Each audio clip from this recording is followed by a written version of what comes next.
Honestly, I am completely blown away by that Donkey Kong Bananza direct.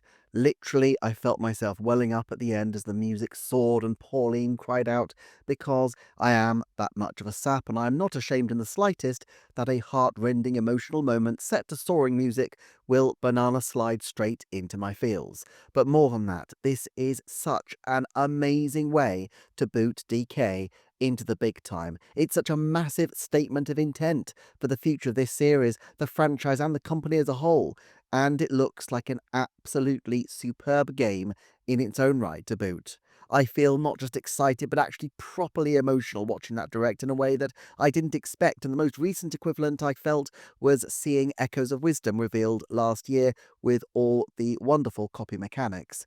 This is, if anything, even more exciting, and although I'm beyond psyched for Metroid Prime 4 for Kirby Air Riders and for the Forgotten Land DLC, I have to say that right now, DK is truly looking like the top banana for 2025.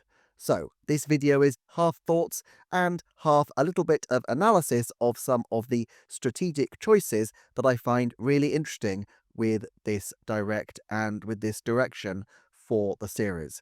What did occur to me though, if only Nintendo had managed to keep that Pauline reveal under wraps, as was clearly their intention, and it hadn't leaked out weeks or months ago that Pauline was in the game. If only they'd managed that, that first few seconds of the Donkey Kong Bonanza Direct would have been absolutely mind-blowing. Nintendo know what they're about when it comes to preserving surprises, and even if they don't always manage to get it completely right, as here, I hope they maintain their secretive ways for reveals like this, because this one should have been an absolute stunner. And this is a great type of surprise in particular, because it was a simple one to obscure the secondary character, but had a huge impact on the people who really care about DK, or would have done if it weren't leaked.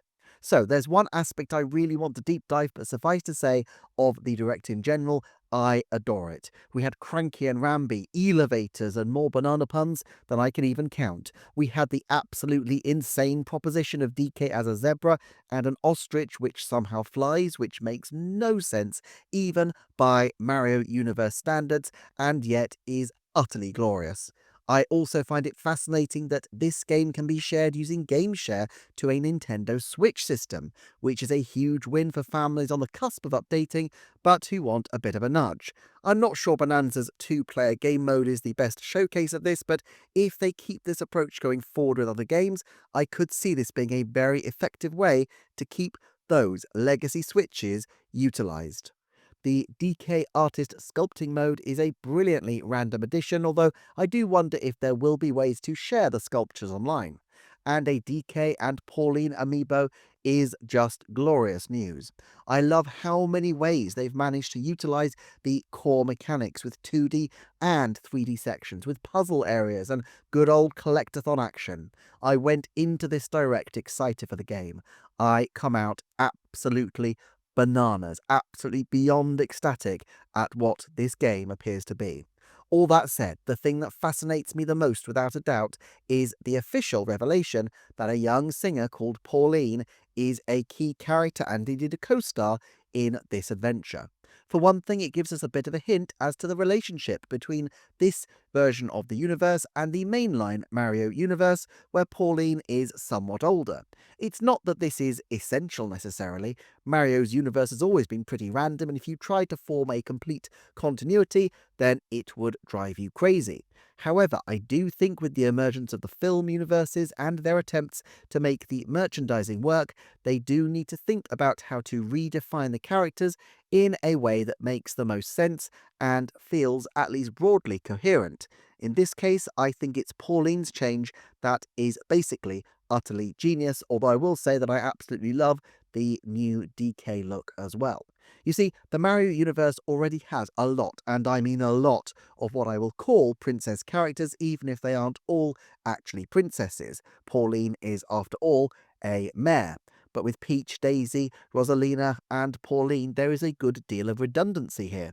And redundancy is not a bad thing in a roster for games. Luigi is kind of redundant of Mario in many ways. We have Wario and Waluigi, Bowser and Bowser Jr. Having subtle variants on the same characters is fine for something like Mario Kart, where siblings or friends may want to have similar looking characters, and if they want to all be different colours of Yoshi, then that is fine.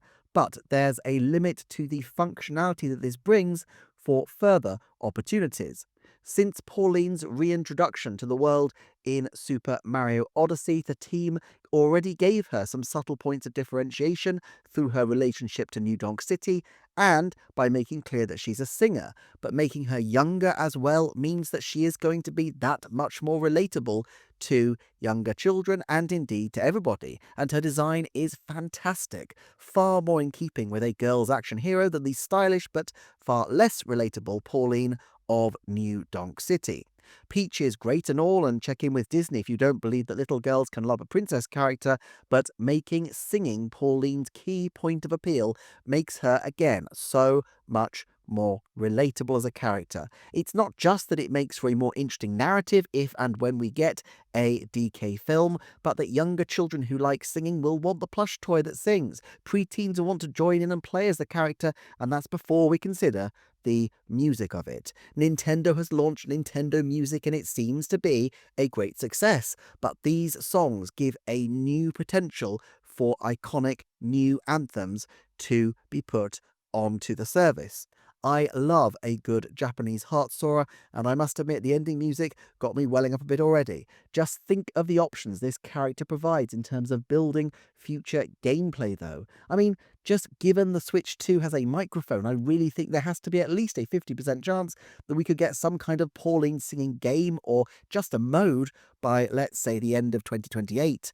But even if they don't go down this route, think of the utility of this character for theme parks or just as a mascot character for their musical endeavours going forward. They have really built a character who can last the distance.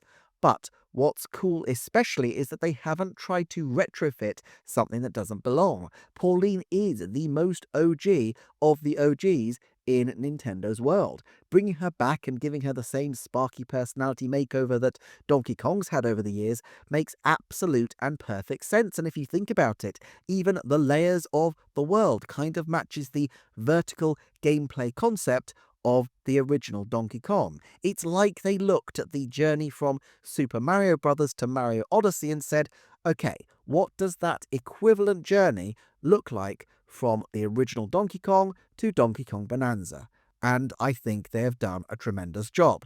All that said, I'm not sure it's completely coincidental either that they have focused on Pauline to this degree, as they do want to expand the audience for gaming, and with boys aged 6 to 12 historically very willing to jump into a new video game console, there must have been some internal focus on making the games equally appealing to young girls.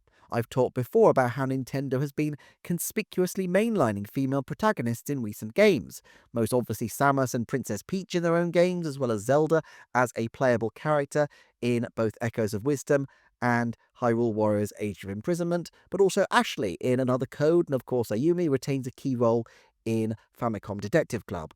You can't say that they didn't take this slowly though. Pauline was reintroduced to great acclaim as a side character in 2017, and Jump Up Superstar has been featured a bunch since, including in a mode in Ring Fit Adventure. I have long thought that Pauline has huge breakout potential as a character, and I am absolutely ecstatic to see her co-lead this title. Personally, my fingers are crossed that one day soon we will get that Pauline solo game.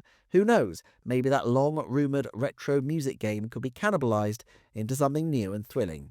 As well as revitalising Pauline, it should be said that there are also new characters seeded for the future, including some villainous Kongs. While I am totally sold on DK's new look, I must admit that the evil Kongs have yet to feel quite as iconic as K. Rool, although DK seems to have a history of trying to find new villains and not quite managing to top the Kremlings. However, If they want DK to have a future as a multimedia franchise, he will need good iconic villains, and this seems like an attempt to provide them. I think what they lack for me is a distinctive enough colour palette. Bowser is big and green where Mario is red. Ganon is often red featured whereas Link tends to wear blue or green. Sometimes these colours clash, and the clashes are born out of necessity. The reason the Spider-Man has so many green villains like the Lizard, the Green Goblin, Electro and Dr. Octopus is that originally, with limited printable colours and red and blue already being used in the costumes, the villains had to be green to stand out on the page in the 1960s. I suspect there was a similar rationale between Bowser's colours on the original Famicom. But there's a reason that these characters have stood the test of time and remain icons, and I suspect the colours does have something to do with it. Anyway, this is all quite a minor quibble.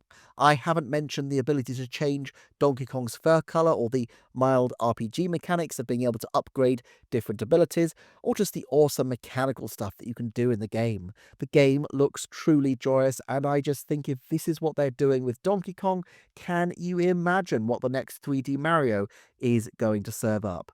Yes, without a shadow of a doubt, I'm beyond ecstatic for this new chapter of DK's history. It's clear that this is going to go down with Breath of the Wild, Forgotten Land, and the original Metroid Prime and others as a game that has truly reimagined the conventions of a Donkey Kong title. Absolutely legendary.